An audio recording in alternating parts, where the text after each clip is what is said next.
Welcome everyone.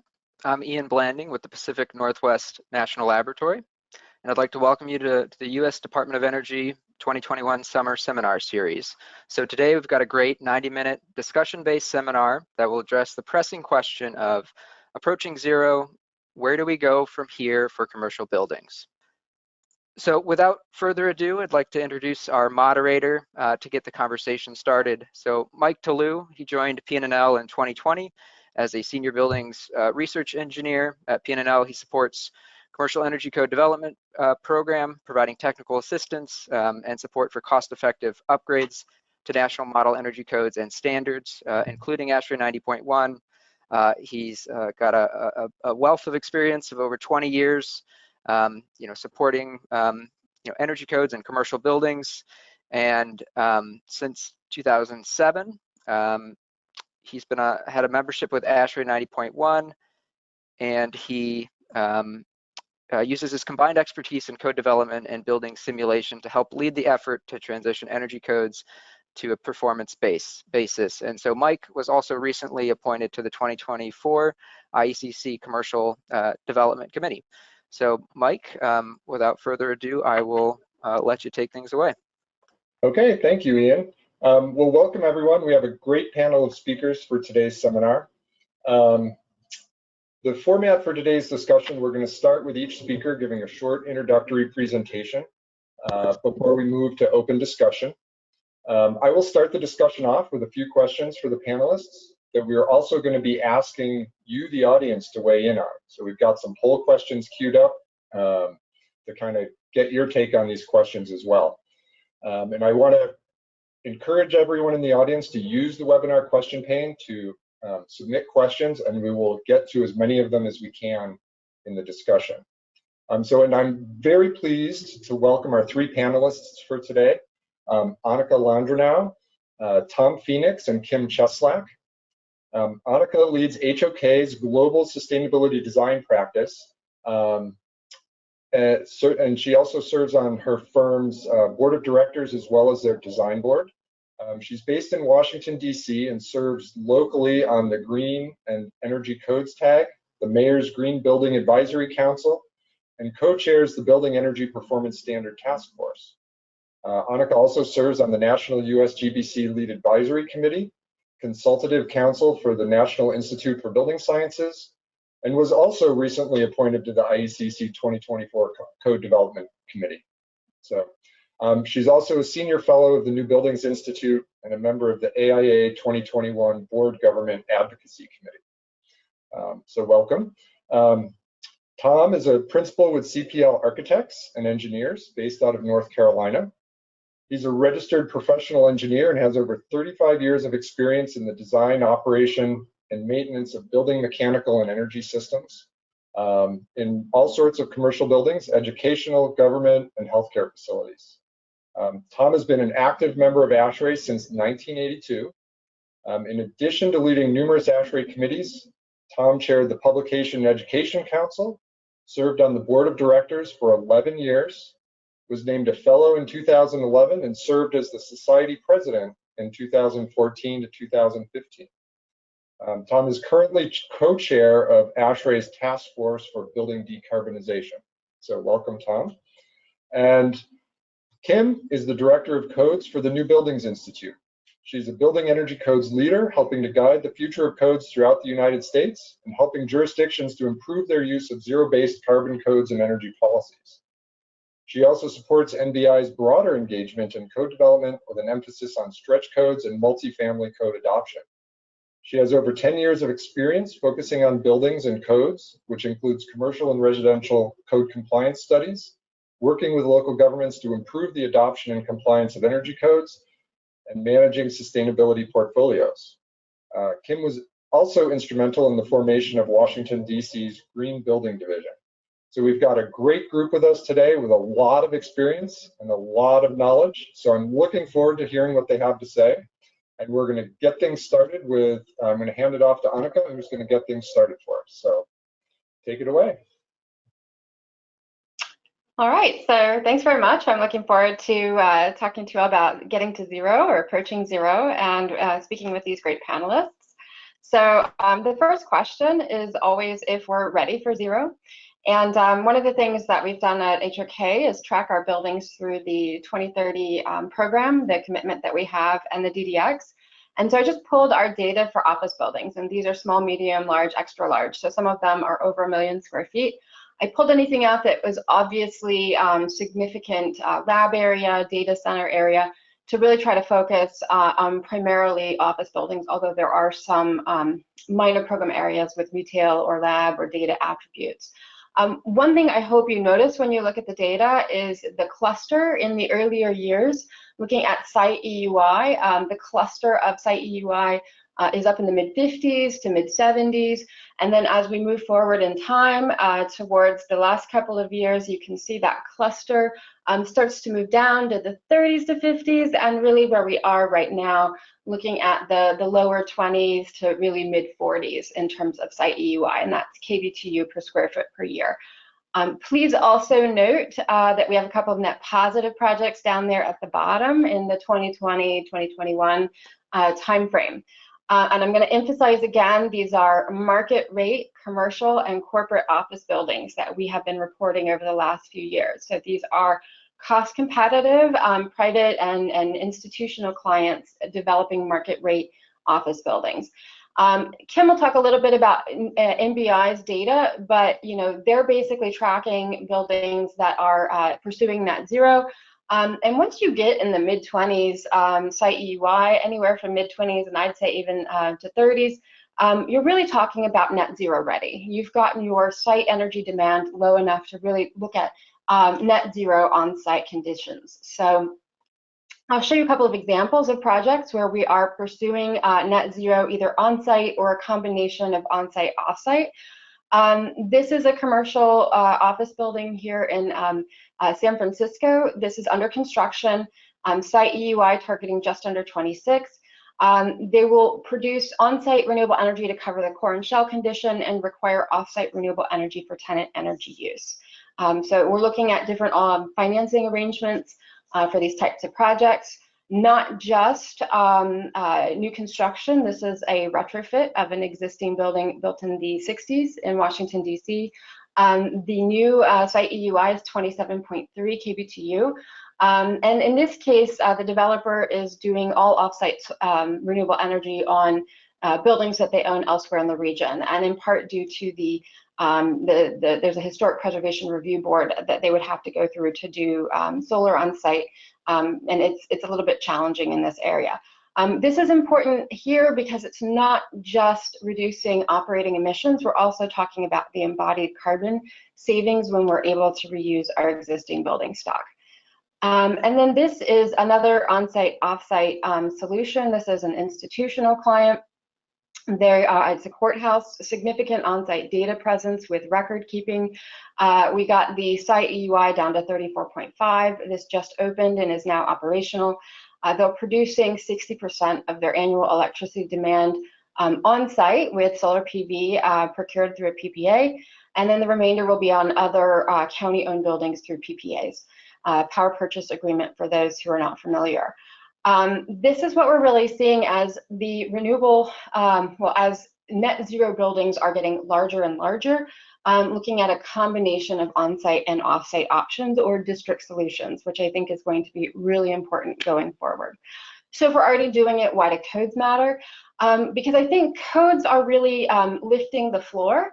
And when I showed you that dot matrix, the buildings, at the bottom with the lowest site EUI, those are buildings in jurisdictions where there were advanced energy codes and green codes or incentive programs. So while the code minimum was pushing buildings further along, the market competitiveness of the commercial office building sector, for example, meant that most of those projects were going beyond code because everybody wants the greener building than the guy next door. If that guy is doing LEED, I want LEED silver. If that guy is doing silver, I want gold, I want platinum. So we want the floor to continue to go further, to elevate, so that what happens at the top of the sector continues to go higher. So we need to continue advancing our codes. Also, codes are a really big opportunity. We're projected to construct over 45 billion square feet over the next decade. So if we can advance our building codes and address operating and embodied carbon emissions through our building codes, we have a huge opportunity to curb those emissions. It also has an amazing return on investment. There are studies that show every dollar we invest in energy code compliance saves 6, and also studies that show it's ridiculously inexpensive to enforce building energy codes. So the economics of this make a lot of sense. Also, I would position that we can't really afford outdated energy codes, even before the pandemic and the economic impacts of the pandemic and the significant job loss we saw. Millions of US households were reporting that they had to choose between food and medicine and their energy bills. Some of them every single month were making that choice between energy bills and their basic needs. We also have seen that mortgage default risk is almost a third lower in energy efficient homes. So if we can advance our energy codes across the United States, we're talking about economic resiliency as well as climate resiliency. The interesting thing about codes, at most of the time, they're adopted at the state level, not always, but most of the time. And then in some cases, cities or counties are allowed to adopt more stringent codes and standards than at the state level. And in some cases, they are not.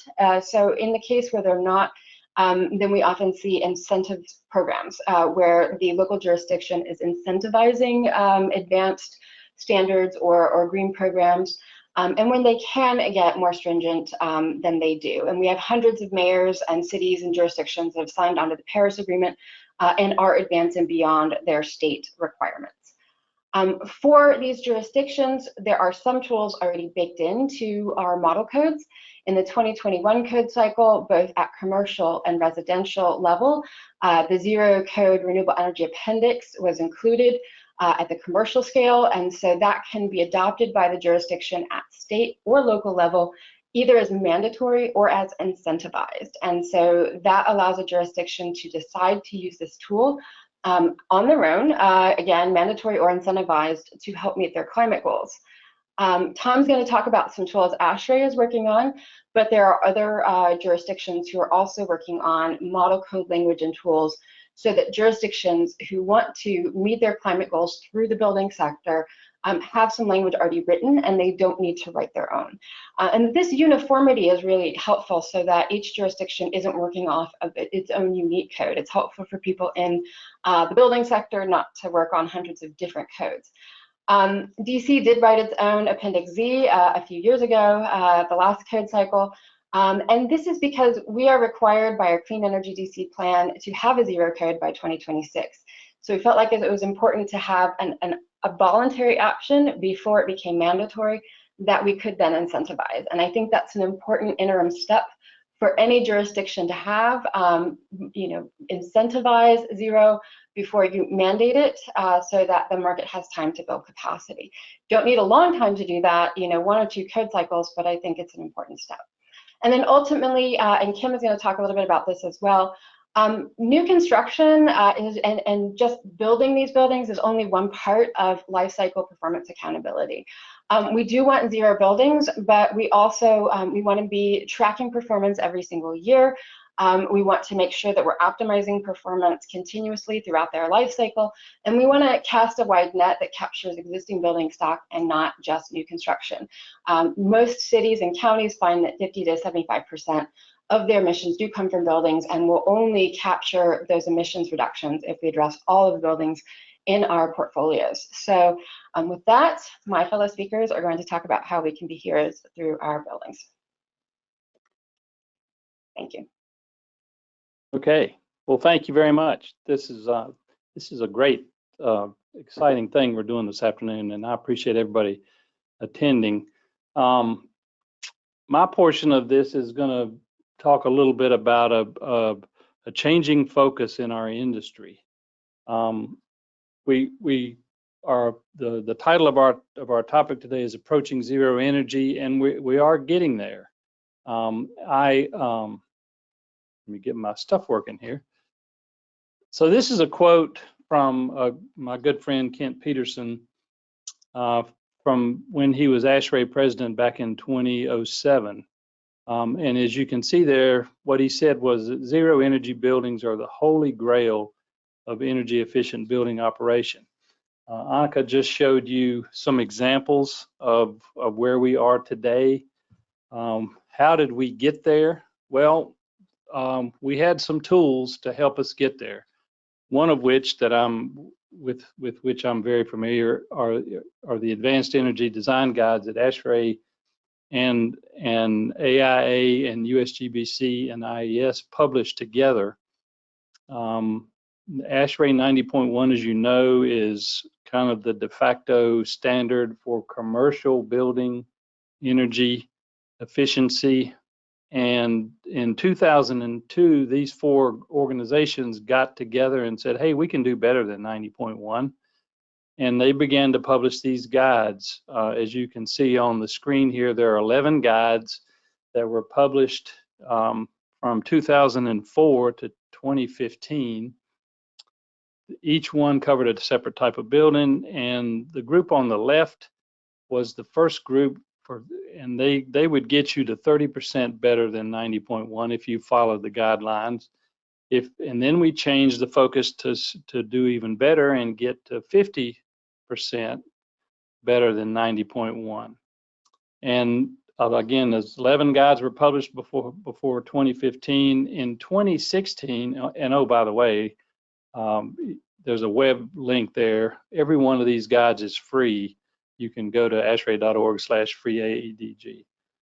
In 2016, the steering committee of these 4 organizations and the U.S. Department of Energy, which is the other logo you see on this screen, because DOE has been funding all of these guides since about halfway through the first one. And in 2016, the committee changed its focus and said, okay, we did 30, we did 50, let's get to 0. And so there are tools now and guides now that can get you to the zero energy buildings that Annika showed you in the first presentation. The first of these guides was published in 2018, having to do with K-12 buildings. The second one was published in 2019, June of 2019, having to do with small to medium office buildings. There is a third one that has been finished. It's complete and it's sitting at the publishers. Hopefully it will be out in October of this year. That's at least the current schedule, and it will focus on multifamily housing. And so, as you see, we've got some steps in place to get to zero energy building, and Annika again showed you a number of case studies of buildings that are already there. But guess what? The times are changing and the focus is really changing. I can tell you from presentations that I've made, from conversations that we have in various committees at ASHRAE and other organizations, that the zero energy might be the holy grail, but it's no longer the focus, and it's not really the only goal that we are looking for to achieve. The whole focus of our building industry is now all about getting to carbon neutral. And so our focus is really changing. Do buildings make a difference in this change? Sure they do. The graph on the left you see is the annual amount of energy used by sector. This is on a global basis. This is not just the US, this is on a global basis. About 35% is used by buildings. Residential buildings around the world use a lot more. That's not the case in the US. In the US, we use about 40% of our energy in buildings, and it's about half and half. Residential is slightly higher, but it's about half and half. The graph on the right you see are the emissions from and where they come from. And as you can see, 38% of emissions come from buildings globally. What does that look like in the United States? It actually looks about the same. 38% of the emissions in the United States come from buildings, and just like in the United States in energy use, it's about half and half, residential and commercial. So this is the situation and the focus. And again, you know, we've kind of quit talking about zero energy, and we're talking a whole lot more about zero carbon. But are they really disconnected? This is a graph. You'll hear from Kim in a few minutes. Kim works for NBI. This is a graph from a document that I found that is really good from NBI about how they see policy changes as we get to this focus on zero carbon. But look at the first two policy changes that they say need to happen. Both of them are related to getting to zero energy. You heard Annika talk about low EUI buildings, getting energy efficiency where your EUIs are down in the 20s is all about what the Advanced Energy Design Guide Zero Energy Series is about. You have to get to zero, you have to use renewables. And again, that's the first two parts of NBI's policy changes that they see are necessary to get to zero carbon. In the introduction, you heard that ASHRAE now has a task force for building decarbonization. That task force was formed in February of this year. We've been very, very active since then.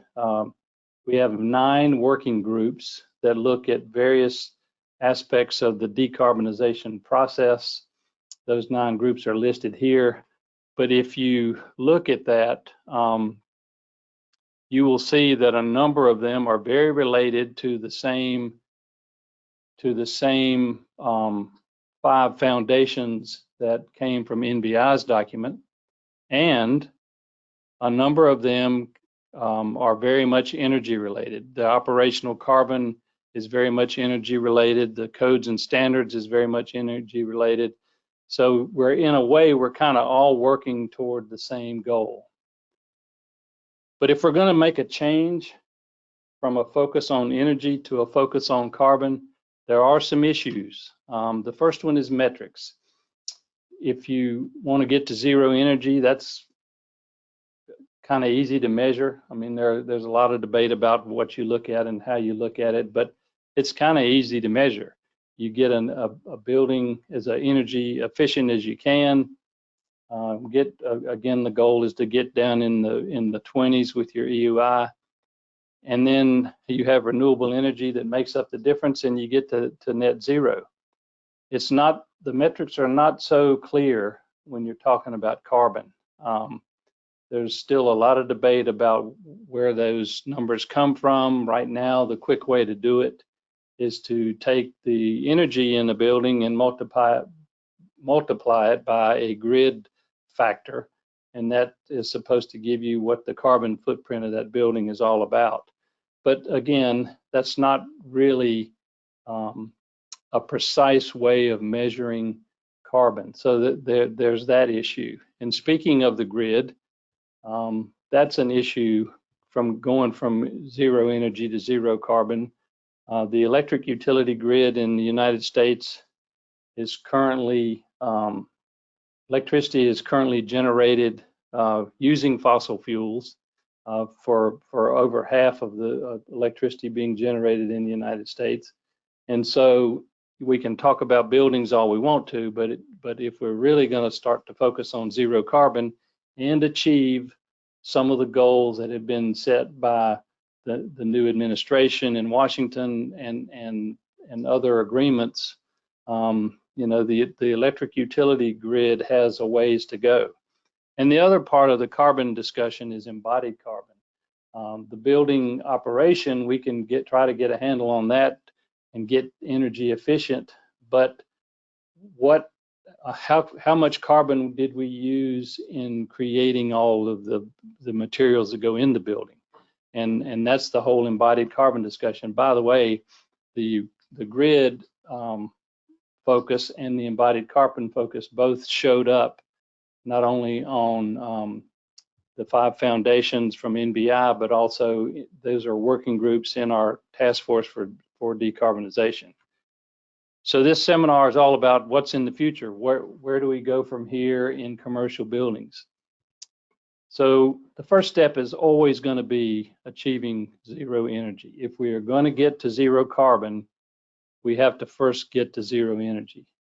And then we have to talk a lot about decarbonizing the electric utility grid. The utilities are on their way. There is now a good percentage of their generation that comes from renewables. They are slowly getting away from their dependence on fossil fuels. But again, that's going to be part of the future. I think I heard yesterday actually in a radio broadcast that the goal is 2035 for all utilities to be clean. So, you know, that's part of the future. The codes and standards, which you heard a little bit about from Annika, and you're going to hear more about from Kim in a few minutes, they will be carbon focused. The building performance changes from a strict prescriptive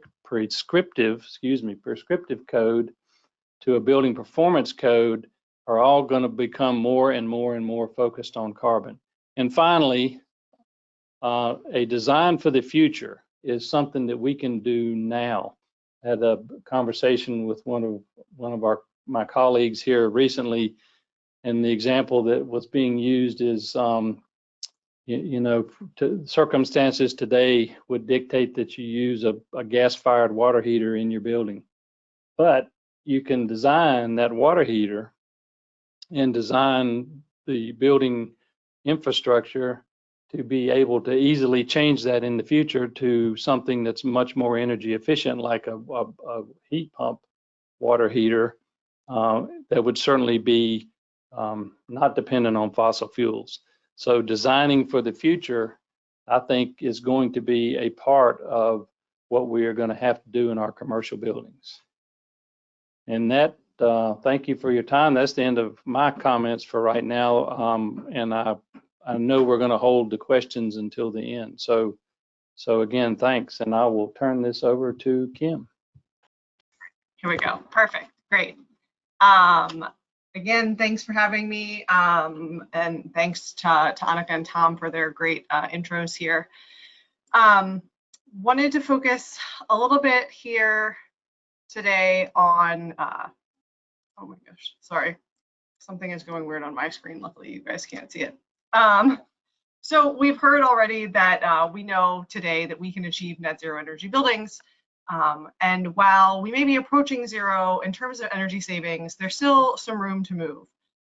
Zero energy or carbon neutral building potentially will use 70% less energy than a comparable US existing commercial building and 46% less energy than a new building built under one of the most stringent US codes. And while they can meet those demands with clean energy, this sort of, the math here becomes problematic. You know, one net zero energy building will save 169 tons of greenhouse gases year over year, but our codes aren't there yet. And we know that buildings are responsible for 75% of the US electricity consumption and about half of its fossil gas consumption. So all of that together equates the building sector as being responsible for about 39% of total US emissions. On top of that, I know Annika teased that I was going to show some data from our Getting to Zero database. We can say that we are approaching zero in some policy scenarios, but when we look at it by the numbers, we still have a pretty long way to go. This chart here accounts for about 725 buildings, both verified and emerging, and which is great because you can see the good news is that this chart is trending up.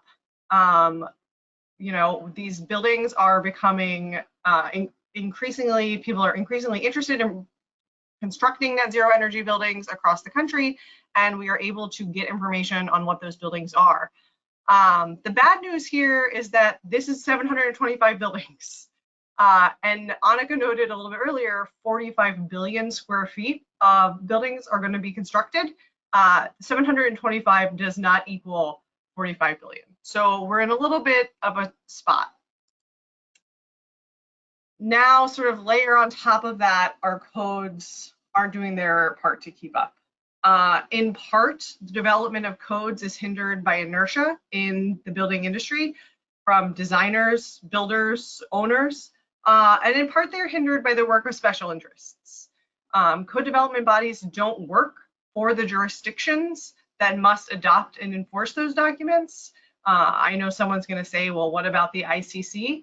And that is a sort of a governmental member voting body. But in terms of energy codes, that was just taken away.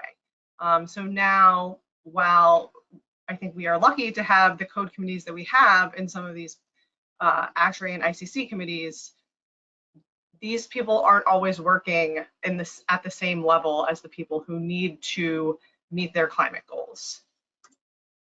And the number of jurisdictions that are committed in some way to having strong climate goals that meet the Paris Agreement is ever increasing. This map here is just a simple snapshot of the US Climate Alliance, Clean Energy States Alliance, and cities that participated in the American Cities Climate Challenge. There are other ways to draw this same map, and President Biden's re-entry into the Paris Agreement with the work of these leadership cities and states needs to become the focus of how we are driving all of our building regulations forward. To sort of sum all of this up, you could say that we're in the middle of a generational shift in building regulation. We have moved from the time of the oil embargo to today. And through that shift, we've seen a push and pull from market leadership and regulation, trying to decide which one is moving our buildings forward fastest. And right now, instead of looking backwards at what has been done, we need to look forward to what Tom said. How can we move past energy towards carbon? And so the question posed by the session today was, where do we go from here? And my answer to that is that we need to be moving towards a climate code. Not an energy code, not a carbon code, not a building code. What is a code that can solve for problems of climate? And a couple of these problems are really front and center in our work right now. Building policies need to address equally climate and equity. They need to include an approach to equity, organizing around community needs, prioritizing understanding actual community priorities, doing no harm, and actually trying to focus on doing some good. It's important to understand that issues that matter most for the communities that are impacted may not be the same as the issues that seem to matter most for the people writing the policies. Historically disadvantaged communities have always sort of borne the brunt of policies being passed, and we need to find a way to intentionally design and implement, especially our building policies where people live and work, in ways that can improve people's lives.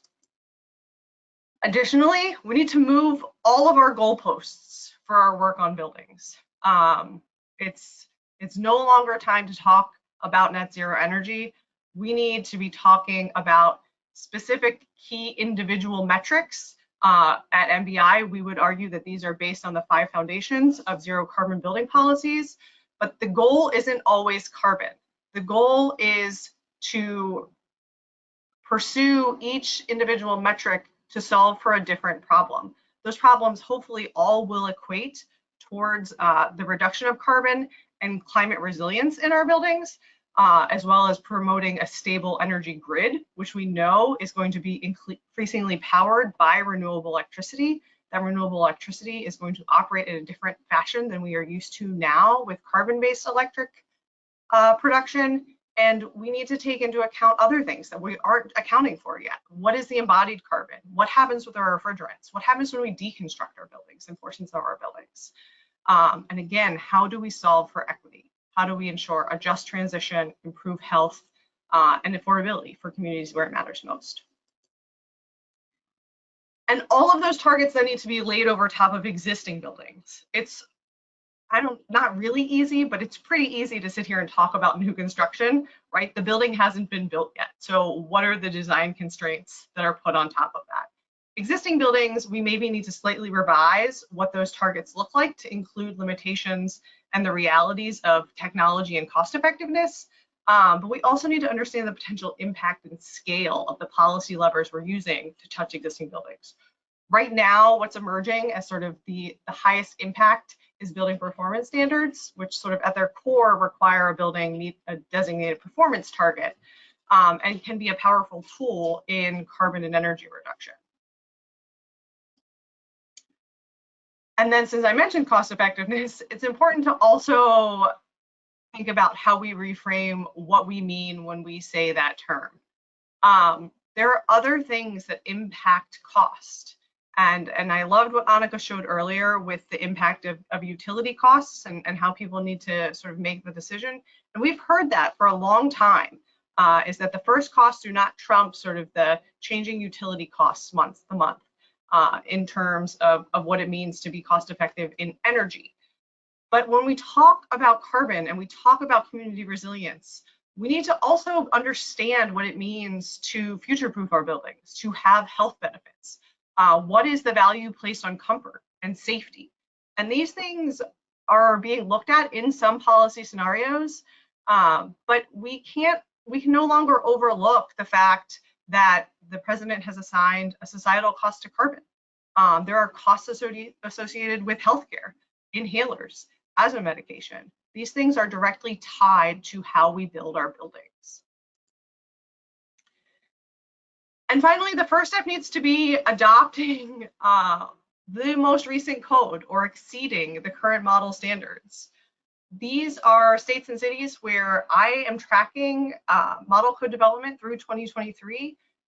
If this map does not follow so that each of these places adopts the 2021 or better, we're already too far behind.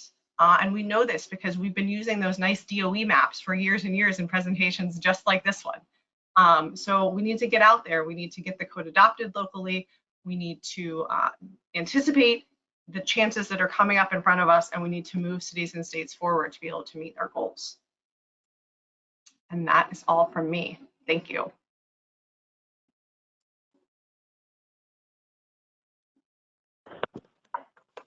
Great, thanks, Kim. So I will take back control, and then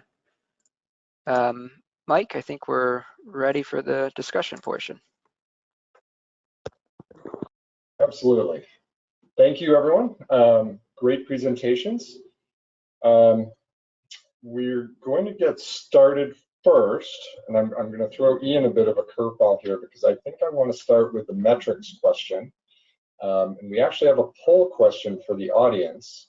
And we planned that for later, so I'm going to give Ian a second here to get that queued up.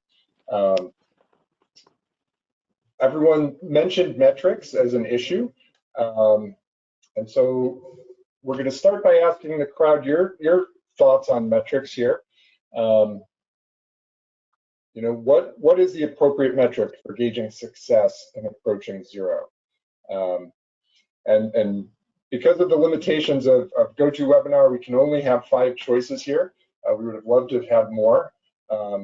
So tell us what you think, and then we'll ask the panelists what they think, and hear from them on in some more detail about how they think we're going to solve the problem with metrics. Okay, we'll give it just 5 more seconds.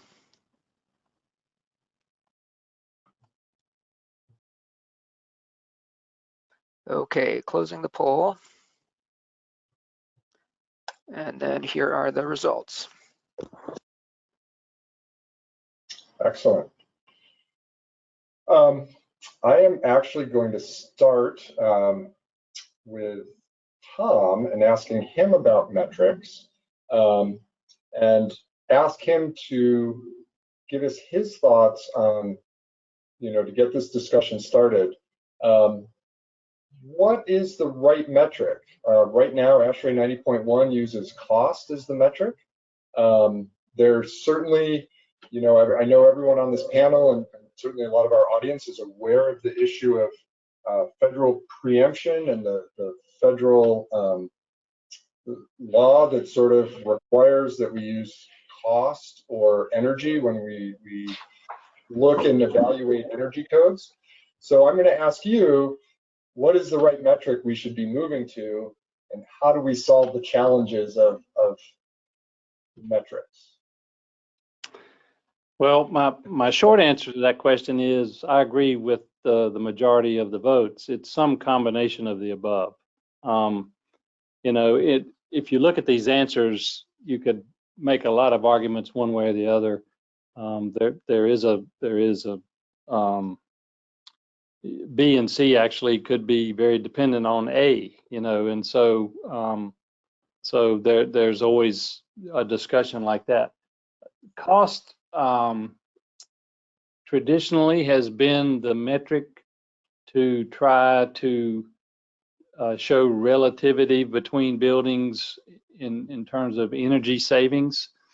There are probably a lot of reasons for that, and that's the way it's kind of been at ASHRAE 90.1 Appendix G. That's one of the things they look at. The LEED program looks at that.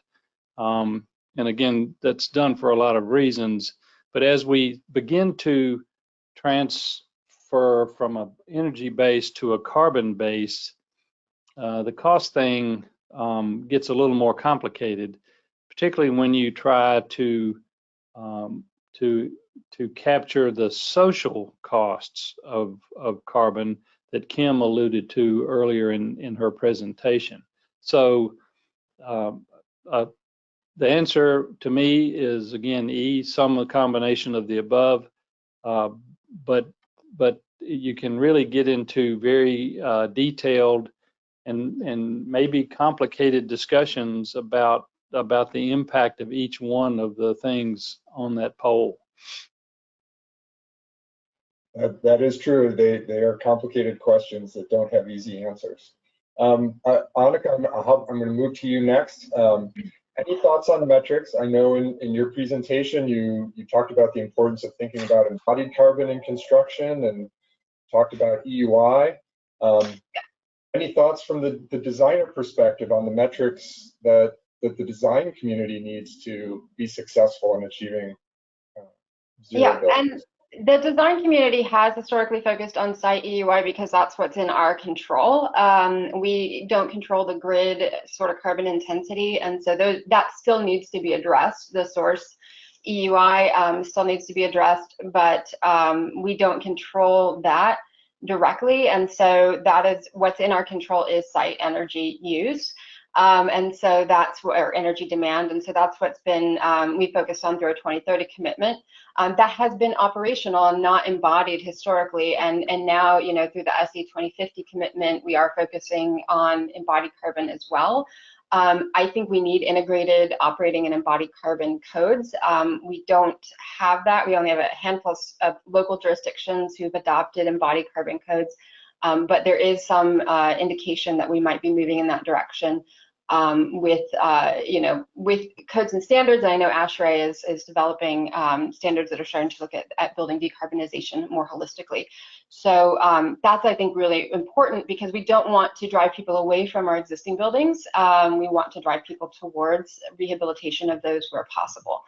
So I think they need to be linked rather than disparate. I think cost is important at sort of a 30,000 foot level. If we don't get a handle on, you know, sort of the cost neutrality of high performance buildings and zero or even regenerative buildings, it will never reach widespread market adoption.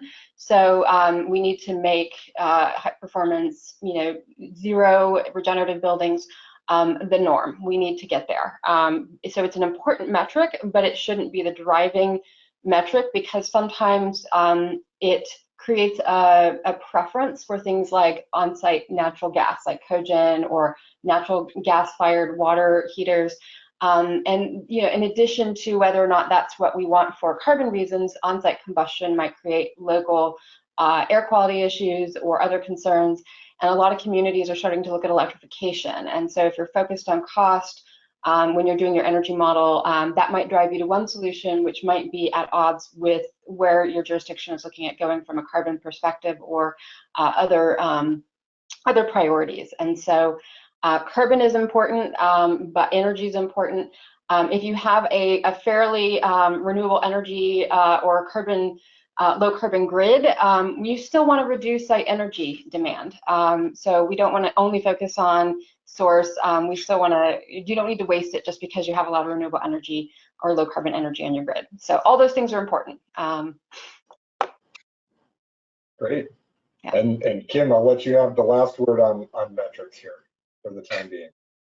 Great. I think, you know, and like Tom and Annika, right, it's both some combination of the above, although I'd scrap source energy personally. But then it's also a combination of metrics that, because we are limited to 5 choices on GoToWebinar, right, that aren't on there, right? So I posit a metric of, you know, passive resiliency. How many hours can you survive in your house at a comfortable temperature before the power comes back on? We've been told by FEMA and others that 72 hours is a good target to consider for residential buildings, because that's about how long it takes a sort of, you know, a typical outer edge to get power restored. And so how do we incorporate that metric into what we're doing? Annika talked a lot about, you know, reducing energy is still important, even with solar energy, because you should use less, right? We all learned reduce, reuse, recycle, right? I have a 2-year-old that's learning that right now in preschool, so we can't seem to remember that past school age. But on top of just using less, sometimes there's a benefit to drawing more. And we see this when we talk about the duck curve in California with the solar production peak, which is sort of an inverse peak, right? So how can we at times ask our buildings to actually pull more energy than they would maybe need, either in battery or some sort of thermal storage? And so those sort of grid optimized metrics are also going to be really critical to balancing this idea that, you know, now our buildings and our grid need to interact closer together. I'll stop there. Sounds good. Well, I'm going to do a couple follow-ups here just before we get to the next topic, just to sort of feed off some of the questions that the audience is asking. Kim, you mentioned grid integration as a metric, and obviously that's going to be a really important aspect of getting buildings to carbon neutrality is their ability to interact with the grid. And we've got a couple questions sort of related to that. So I'm going to jump to those quickly. And so how ready are our electric grids to handle the increased electric demand that is going to result from widespread decarbonization efforts?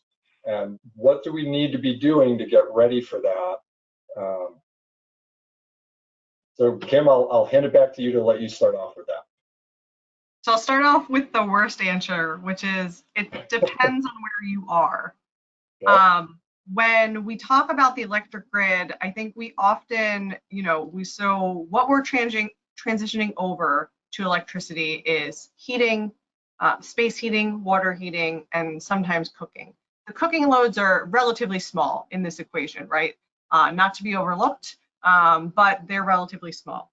So space heating, water heating, what is the impact of that? In many climates where you have space heating, you also have air conditioning. And so if your building can handle an air conditioning load, it, again, not everywhere, can likely handle an electric space heating load.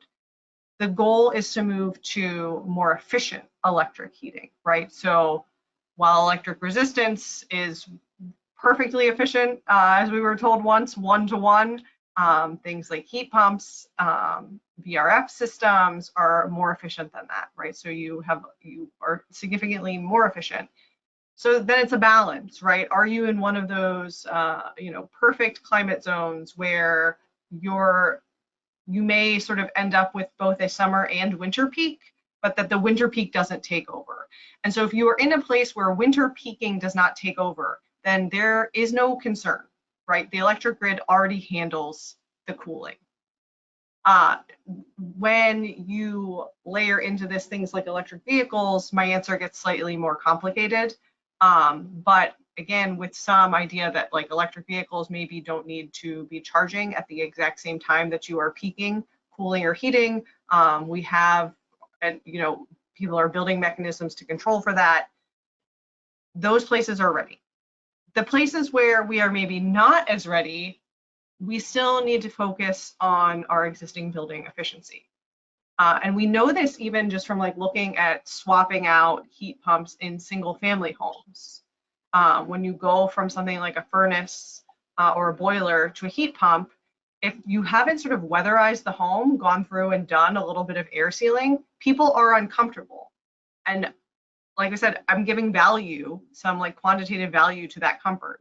So where we're doing those smaller retrofits, we know that you can't just swap out a heat pump for a boiler. You need to go in and you need to do some air sealing and you need to do some other things to make sure that that building is sort of heat pump ready, if you were.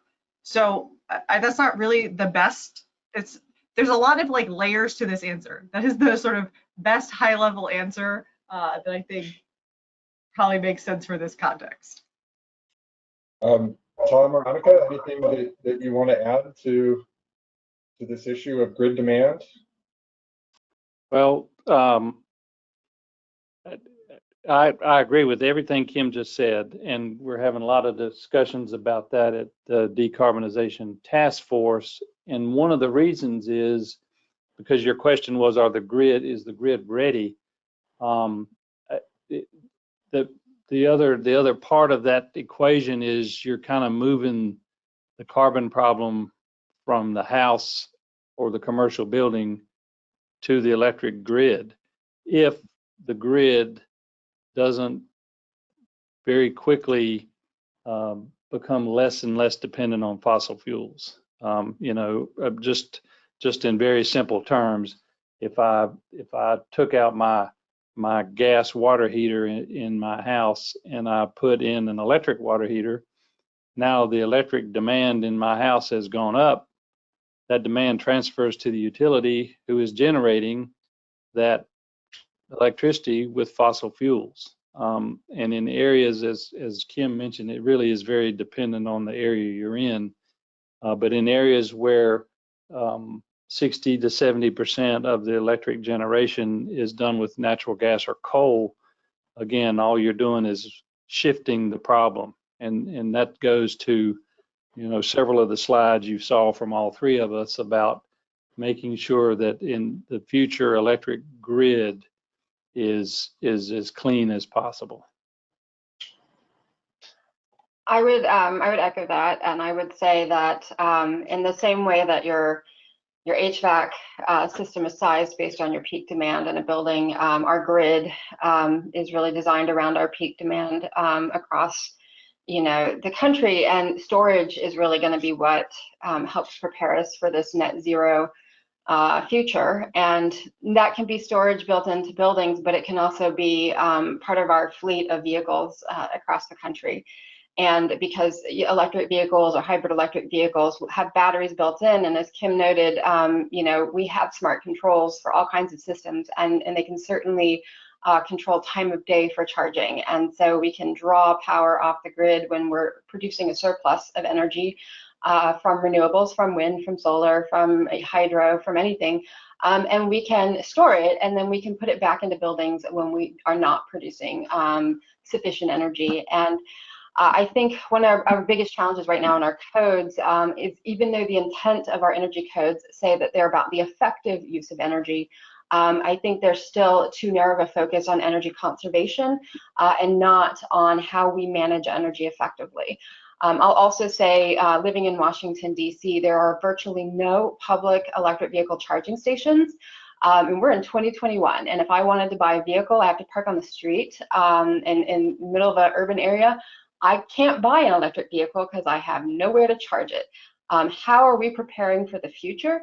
if we haven't built that infrastructure in our city. And if you go across most cities in America, I think you'll find a very similar condition. Private buildings have been building in some charging stations, but not on the streets. And we need to build that infrastructure as quickly as possible to help our grid be ready for this net zero future. Okay, thank you. All right, I'm going to ask Ian to put up our next question, which is going to ask about the extent to which policies need to address zero carbon buildings, and do all commercial buildings need to be net zero energy, or is the answer a little different? So again, it would have been great to have more choices here. So, but we're sort of limited with the quick poll feature here. So tell us what you think, and then we'll see what our panelists think.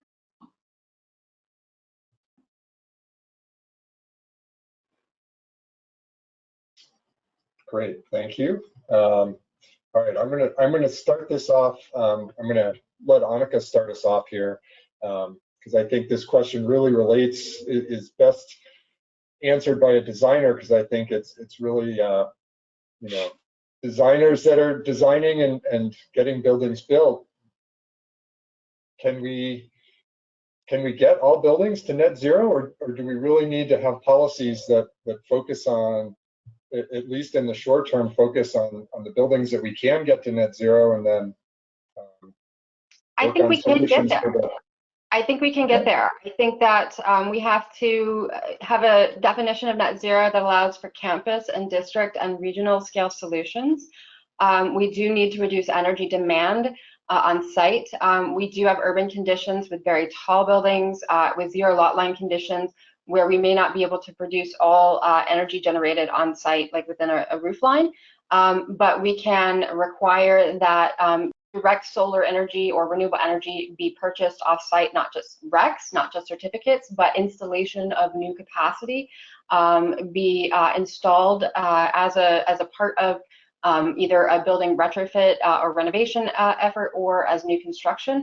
And so, you know, like the Zero Energy Appendix that was part of the 2021 code, basically allowed different weighting for different solutions. On-site got full weight, off-site renewable energy installation got partial weight, and then if you just bought RECs, you got like 25% credit for that. So, you know, there's ways of looking at this under different lenses to decide how we want to handle this. But if we want large buildings, we want hospitals, we want airports to get to zero, we want tall buildings in cities like New York, Chicago to get to net zero. We have to look at campus and district and regional scale solutions, and not just lot line solutions. But I think we can get there. I showed projects of, you know, I showed a retrofit that got to a 27 EUI on site. I have numerous other examples of projects that are retrofits that get to, you know, that same range, upper teens, lower 20s. There's no reason our existing building stock can't get just as efficient as new construction, and in many cases gets even more efficient because some older buildings were built before the curtain wall was in vogue. So absolutely, we should expect just as much from existing buildings as we expect from new construction. Tom or Kim? I'll ask you, Kim.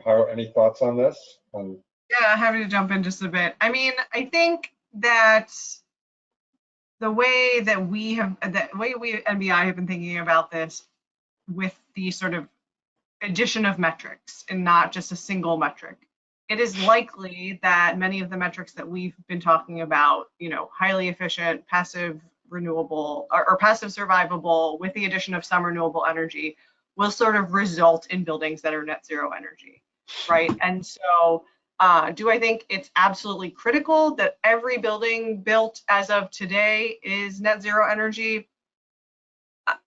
I'm gonna say no, because the way we define net zero right now is so fraught with this like annual glance at a building's energy and an annual production value, that it doesn't bake in the other pieces that we need with grid integration and other, critical metrics towards moving our grid infrastructure forward.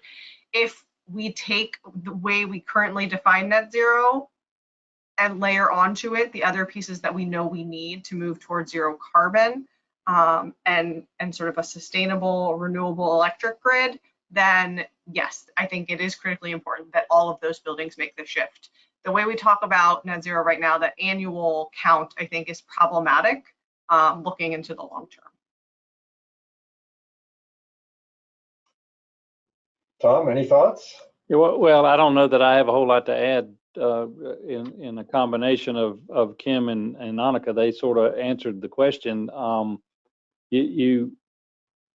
We really do need to shift focus to existing buildings. I will just tell you somewhat in confidence, the Advanced Energy Design Guide Steering Committee, I mentioned that the Department of Energy funds those things. They have asked us, and we have had some very serious discussions at the steering committee because every one of the guides have been based on new construction, and now we want to focus on existing buildings. And that means that the new series for achieving zero energy will also begin to focus on existing buildings. And yes, there are some hurdles to overcome, but I agree with what both Annika and Kim just said. The future is all about getting everything to net zero energy potentially, certainly, and then zero carbon as well. And it is going to require some changes in how we think about it. I'm going to take a quick tangent here, Tom, for you. You've mentioned the design guides. Where can the audience find these design guides? Well, it was on one of my slides, but and I saw the question pop up here as well. If you go to ASHRAE.org/free-AEDG, every one of the guides is there for free, including the two new Achieving Zero Energy guides. The only thing ASHRAE asks for is your email address, so that's your only cost for those things. And you will get a PDF download of any one of the now 13 guides, including the two zero energy guides. And when the new one is published, hopefully again in October, that will be posted as well. So ASHRAE.org/free-AEDG. Okay, I'm going to take this opportunity to ask a question that I'm interested in, because I'm curious to hear what the panel's thoughts are on this, and it's related to this same topic about. So as at PNNL, as we're starting to look at doing more research into the feasibility of these strategies for getting buildings to zero, as we look at the nexus of efficiency versus renewables, it's clear that there are a lot of different building types that can support a lot more renewable energy than they have electric load for, which would potentially, limit the amount of renewables that they would install, because presumably you're not going to install more renewables than you have to use. Is there a place? So my question is this: is there a place in our energy codes to require certain building types to be net positive while other building types are not? So I'll throw that out there to whoever wants to try and go first. Well, I'll just say that this is where I think we should be looking at like district scale or community scale solutions. Certainly if you have a large, airport campus that has a lot of real estate, a lot of big hangars, storage buildings that are low rise, low density. We have a lot of public warehouses, big box stores out there, parking garages. A lot of college campuses, particularly if they're more suburban than urban, have a lot of low-rise buildings and a lot of rooftops, parking, lots and parking decks. Certainly, there's a lot of room to be generating more energy in certain environments than others. And if we're thinking about it at a community, city, district, regional scale, we can get there. Does it have to be the building code? I don't know. Could be the code. It could be another local, municipal policy, county policy that gets us there. That incentivizes PPAs, so the private sector reaches out to those building owners or to those institutions, to the airport authority, et cetera, and says, let me put this on your campus and basically pay you some rent for that real estate so that I can generate solar energy and feed it into the grid. There's a lot of ways to get there. It doesn't have to be a building code. There can be policies, there can be incentives that get us there. Okay. Yeah, I think writing the code language is not your biggest hurdle here, right? Like I think the three of us on the call could probably write a pretty decent draft while we're sitting here of like what the code language of this would look like. I think, and I will caveat this to say, like, I am not a utility expert. You did not hear Mike say those words when he introduced me. Some would call me a code expert. I think that there is a necessary, I'm not coming up with the right word, but concern between what is the role of the code in terms of conservation versus generation, right? When does the code sort of become when does the building become an energy utility? And my understanding loosely is that regulations around how much energy you can produce on site are often regulated by the actual energy utility in where your building is located. So while I agree with Annika, there are multiple solutions for this. It doesn't have to be the code. It could be a policy. It maybe would ultimately need to run through a PUC process to understand exactly sort of that tension. That's the word I was looking for earlier, to figure out like actually who regulates that space. And that's even more complicated than when I try to tell people like what it means to be a home rule state, but act like a Dillon rule state. So there's a lot of there.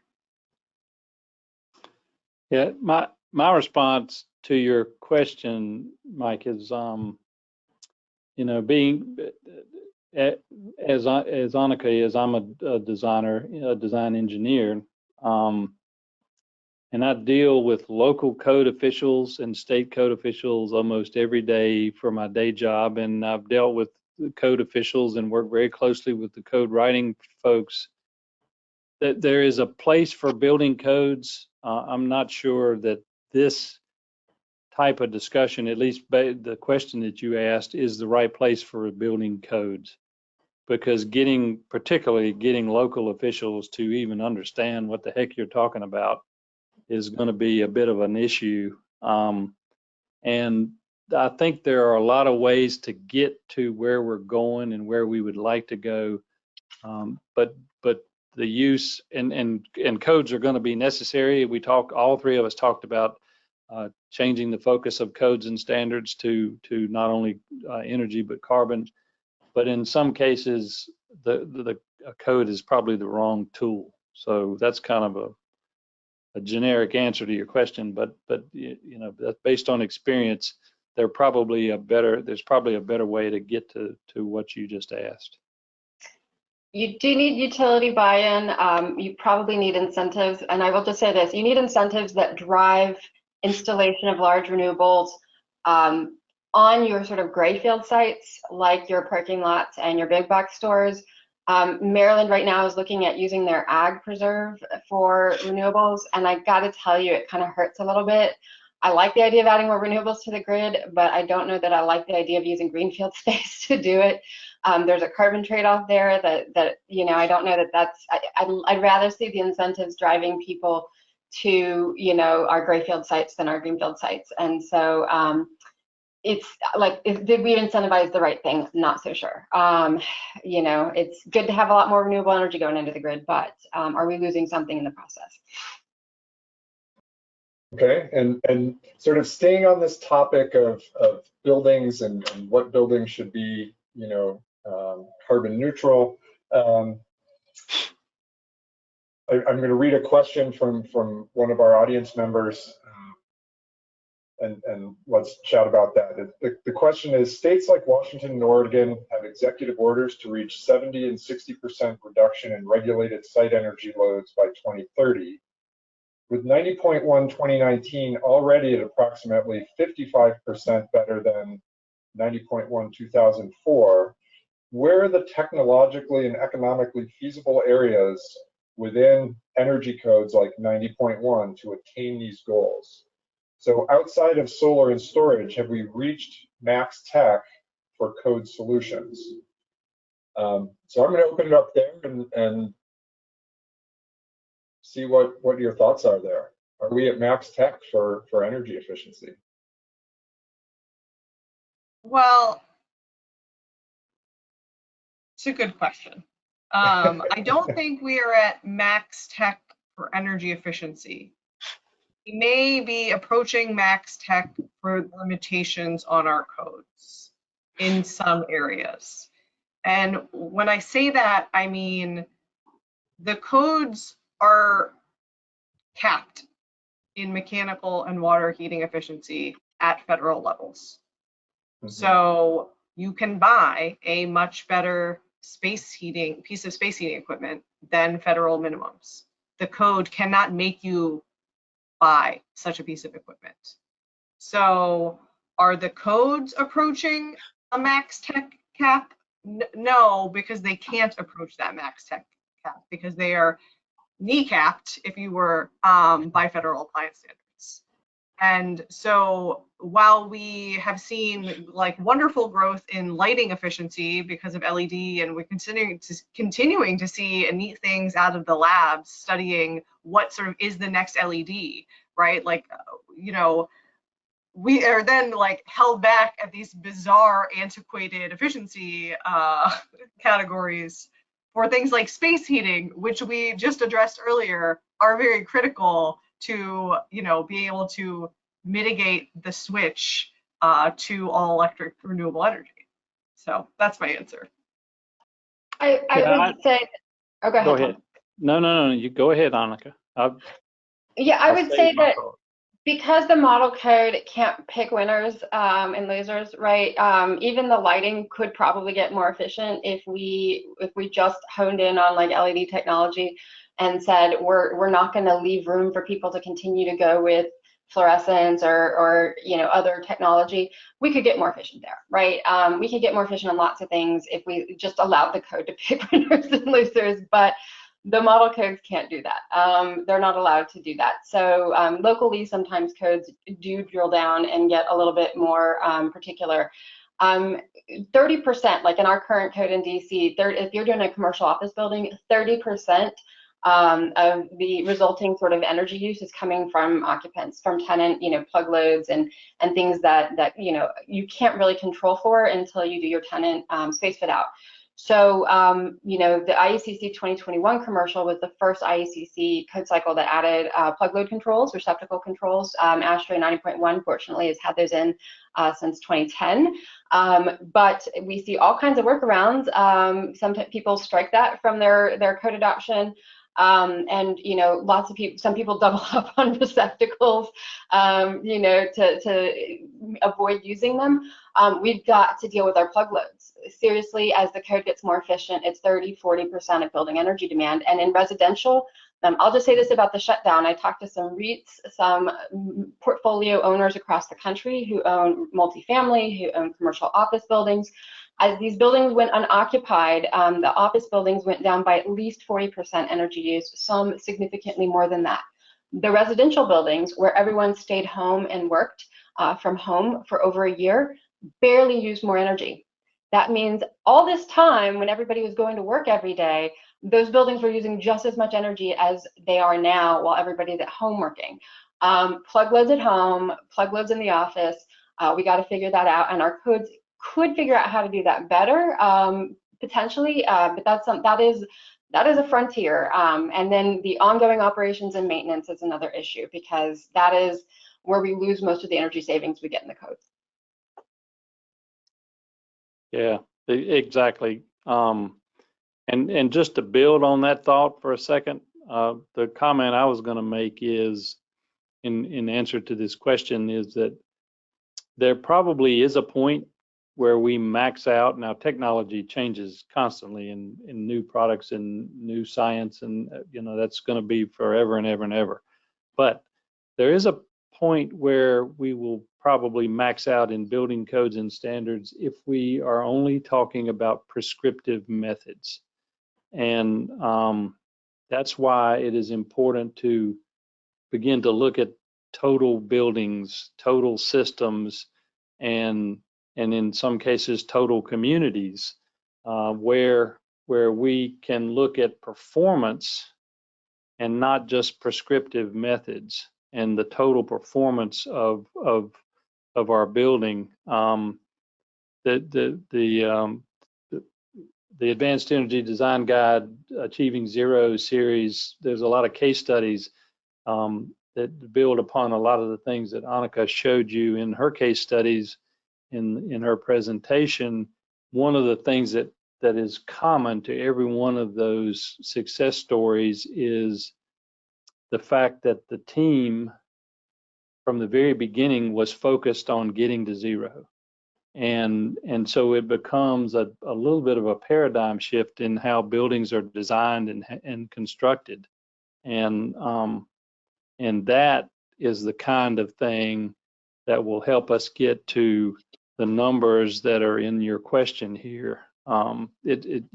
We may indeed max out if all you're going to use are prescriptive methods, but if you look at the total performance and judge things in that manner and follow some good procedures in how buildings are designed and constructed, we can easily get there.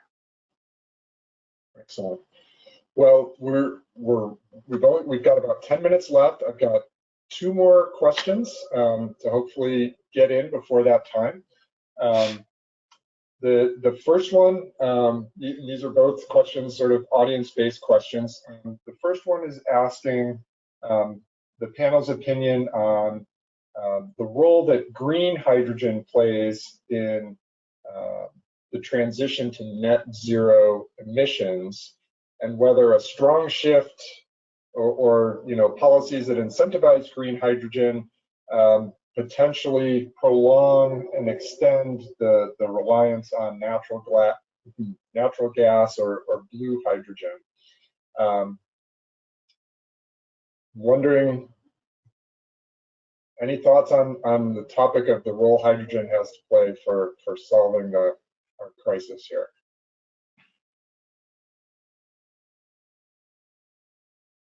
I'll jump in, Mike, but this question gives me a lot of heartburn, to be honest. So I think there is this idea that we are all out here just trying to put gas companies out of business for fun, I guess. I have better things to do for fun, but I think that the talking points that are out in the ether around the role of green hydrogen are likely overinflated.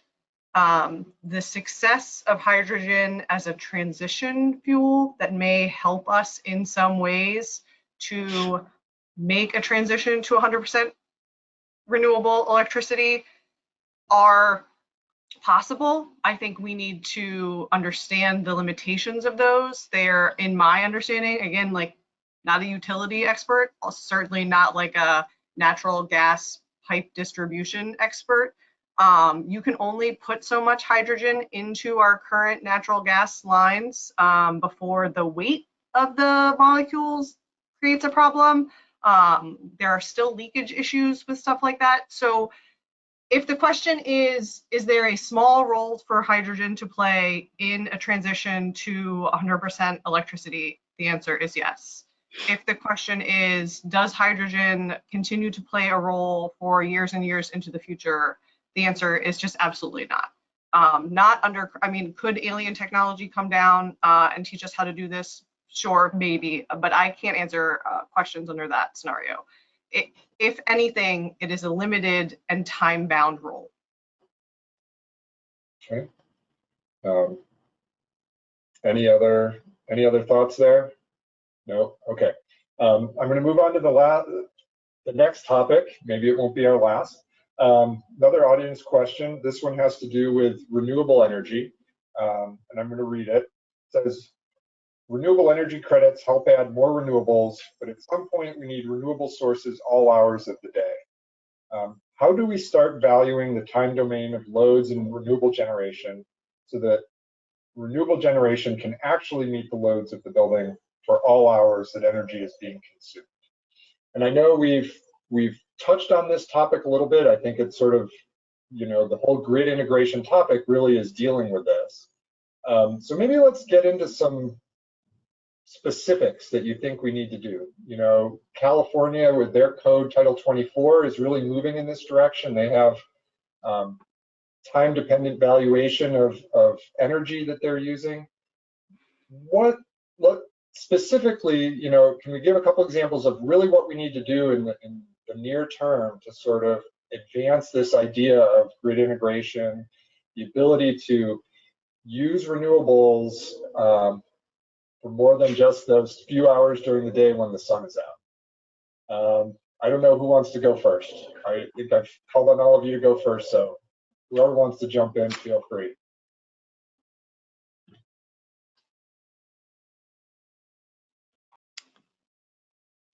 Well, I mean, I think you can certainly specify that you want RECs generated, within your region or your grid. You could, I don't think we currently score RECs based on time of day. We could do that. We could ask for them to do that. We could ask the market to do that if that's of interest. Of course, we're in different time zones in the country and around the world, and in different grids around the world. But that's a market shift, right? And it's something that if we're interested in, we need to start moving on. But we could, and then you could say, I want this type of REC in order to meet the code or to meet the policy that we have in place. So we need to say what we want a preference for, right? And then ask for it, and or incentivize it and then require it, so that we can help move the market in that direction. But we as a society determine what has value. We as a society also say what the definition of net zero is, right? Kim, to your point about, is this an annual definition, or is it a building scale or a community scale? We decide what has value, and we decide what the definitions of things are. So we need to decide what we want and then move the market in that direction. Yeah, and I think the question was really focused on acknowledging that RECs aren't time dependent, so it's sort of saying, moving beyond RECs, what are the things we need to be thinking about, immediately to improve the use of renewables beyond just sort of when the sun's out or when the wind's blowing? What do we need to start putting in our buildings to address this issue? So I'll make a comment. RECs are certainly a big part of what we are doing in the whole discussion, particularly about getting to zero carbon. But in the long and the short of it is, if you're purchasing a credit, you're basically covering yourself, because that energy got generated somewhere. But you're not helping the problem. You're purchasing the credit so that you can, and you're purchasing the certificate so that you don't, you're what am I trying to say? You're not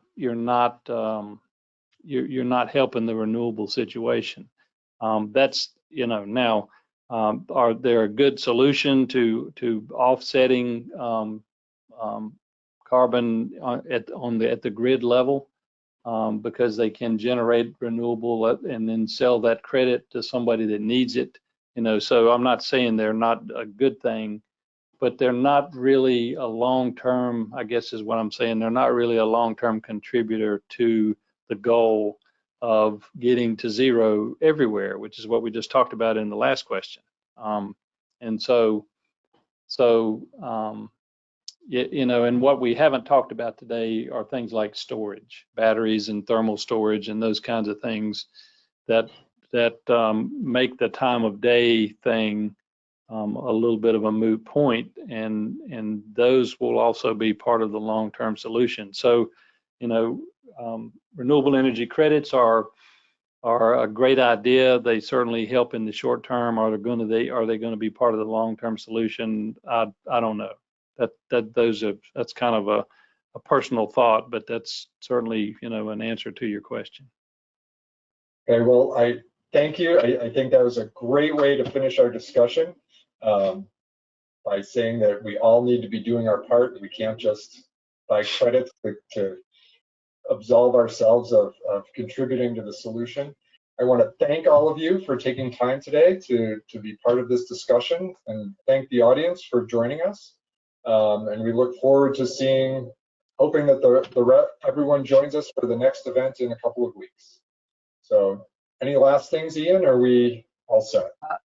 Nope, I think we're all set. So here's the list of upcoming seminars. So as Mike said, we have a next one about codes around the globe. It's at 2 p.m. Eastern time on September 9th.